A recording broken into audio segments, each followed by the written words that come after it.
बिस्मिल्लाहिर्रहमानिर्रहीम अल्लाहुम्मा सल्ली अला मुहम्मद व अला आलि मुहम्मद। हज़रत इमाम मेहदी अलैहिस्सलाम का ज़ुहूर और আসমানী আলামতি। হযরত ইমাম মেহদী আলাইহিস সালাম যে সময় দুনিয়াতে প্রকাশ হবেন, আত্মপ্রকাশ করবেন, সেই সময় আসমান থেকে কিছু আলামত ও নিদর্শনগুলো আসবে। जनाब जाबिर इब्ने अब्दुल्लाह अल अंसारी रज़ियल्लाहु अन्हु ने हज़रत इमाम मोहम्मद इब्ने बाक़िर अलैहिस्सलाम से रवायत करती है कि आप सल्लल्लाहु अलैहि वसल्लम ने फरमाया। हज़रत जाबिर इब्ने अब्दुल्लाह अंसारी रज़ियल्लाहु अन्हु एवं हज़रत मोहम्मद बाक़िर अलैहिस्सलाम तारा रवायत करें कि हुज़ूर सल्लल्लाहु अलैहि वसल्लम फरमाइयाছেন, मेरे मेहदी के लिए दो निशानी है।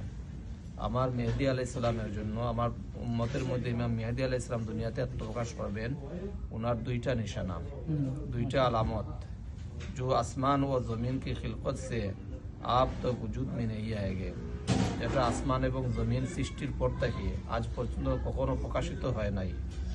রমজানুল মুবারককে পয়লা তারিখ ক চাঁদ গ্রহণ, রমজানুল মুবারকের পয়লা তারিখের মধ্যে চাঁদ গ্রহণ হবে, মানে চন্দ্রগ্রহণ হবে। আর 15 तारीख को सूरज ग्रहण होगा एवं 15 तारीख के सूर्य ग्रहण होगा।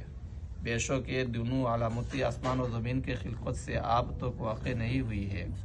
निश्चय निश्चय এই দুটো আলামত জমিন এবং আসমান সৃষ্টি হওয়ার পর থেকে আজ পর্যন্ত এই আলামতগুলো কখনো প্রকাশিত হয় নাই আর হবে না। तौज़ीह, माह मुबारक रमज़ान में सूरज और चांद ग्रहण के अलावा मशरिक़ से दो सितारा का तुलू होना भी ज़ुहूर के नज़दीक हो गए।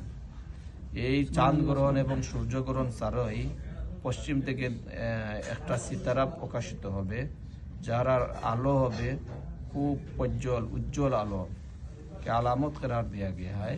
সেই একটা তৃতীয় একটা আলামত এটাই যে পশ্চিম থেকে এমন একটা তারা উঠবে যার আলোয় সারা দুনিয়া আলোকিত হয়ে যাবে।